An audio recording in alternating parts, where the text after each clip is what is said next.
New stimulus checks are going to go out. September, October, and November are the months to receive it. Millions of people have been waiting for immediate relief from the federal government. New stimulus aid has been in the form of direct deposits, tax rebates, and relief checks. There are a new round of payments that are going out this month, so listen up. Additionally, there have been certain states that have also gone on board and provided relief by expanding the tax credits. On the other hand, there have been other states that have utilized their massive budget surpluses in order to offer bonus payments to the residents. The first batch of the annual dividend stimulus check payments for this year will be issued in Alaska and has been slated to go out this September.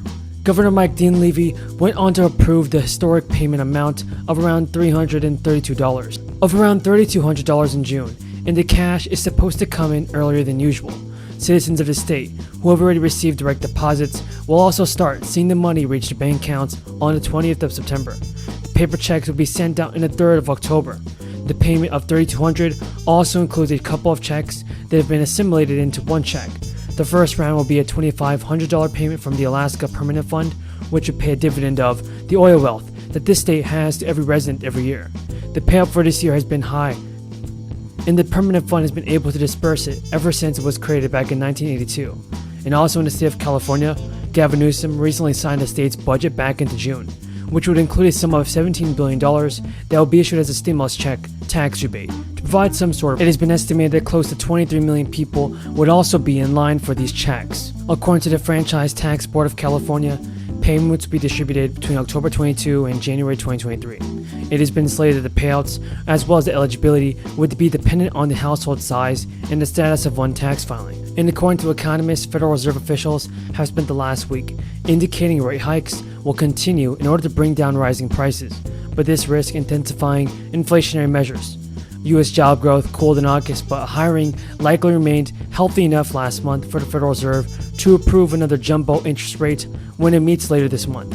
Employers added around 315,000 jobs in August. That marks the lowest monthly gain since April 2021, and is a major decline from the 526,000 jump recorded in July. The Labor Department reported that the unemployment rate unexpectedly ticked up to a 6-month high of 3.7% as the labor force participation rate increased. While monthly job data is always important, the Federal Reserve was closely watching this particular report for signs the labor market is starting to slow down from its frenzied pace as policymakers wrestle with inflation. Thank you, Senator. To me, Senator Reid from Rhode Island is recognized. Thank you, Mr. Chairman, and thank you, Madam Commissioner and Director. In May 2021, the GAO released a study about challenges that insurers and policyholders face in an evolving market for cyber insurance. Director Sides, can you explain the key challenges that GAO identified with respect to pricing cyber insurance and ensuring that policies provide appropriate coverage? Thank you, Senator, for your question on that topic. We have closely reviewed the GAO study and contributed to it, and we agree with the conclusions in that study. I think in particular, looking at some of the pricing challenges and price increases that have been happening for the sector. Additionally, you're seeing some of the carriers withdraw coverage from certain parts of the market.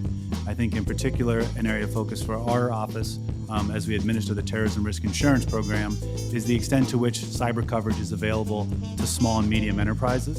I think in particular, we've collected information for the first time last year regarding the extent to which SMEs can access that coverage. And that's going to be a priority of our work going forward, and additionally, an aspect of the work that we're doing with CISA regarding the catastrophic backstop for cyber insurance. At this point, just for clarification, terrorism insurance, would that include cyber attacks, or is that sort of a function of the type and degree of the attack? The Terrorism Risk Insurance Program does cover cyber insurance written in the TRIP eligible lines of insurance. And with regard to our work in that area, it's an issue that we've discussed extensively in our prior reports, particularly looking at how the certification provisions under TRIA would apply to cyber events when you're looking at issues of attribution and elsewhere. Thank you.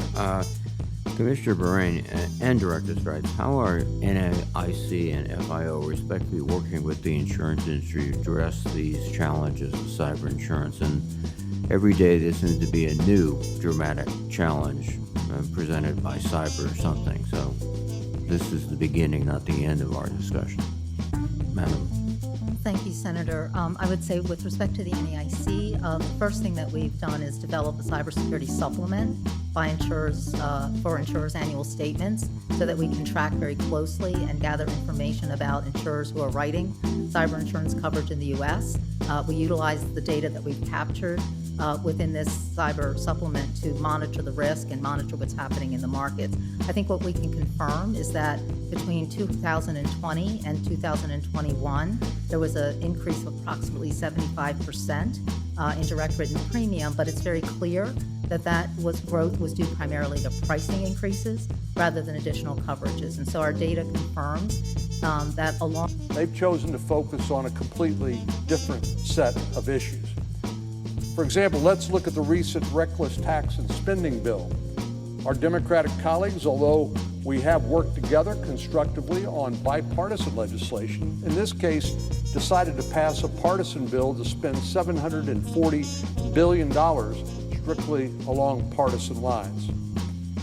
But all this money and the tax increases that go along with it won't address the biggest problems families are facing anytime soon, certainly. In fact, it's likely to make the problems even worse. At a time when many people are struggling to pay for gasoline for their cars, our Democratic colleagues decided to give well-to-do people who can afford $80,000 electric vehicles a taxpayer handout of about $7,500 at the expense of the working families who can't afford to buy an electric vehicle of their own at any price. This ensures that gas prices will climb even higher by reviving, this bill will revive the old Superfund tax on American energy production. It'll guarantee families will face higher electricity prices this winter by slapping a new methane tax on energy producers. And that's all just the climate portion of the reckless tax and spending bill. Our colleagues decided that it was the smart thing to do to supersize the Internal Revenue Service and giving it even more manpower to invariably audit middle-class America and small businesses. And then they've doled massive handouts to some of their key constituencies, like labor unions. They've chosen to impose socialist price controls on prescription drugs, which will stifle medical innovation and prevent new life-saving cures from being discovered. And perhaps worst of all, they raise taxes on the middle class.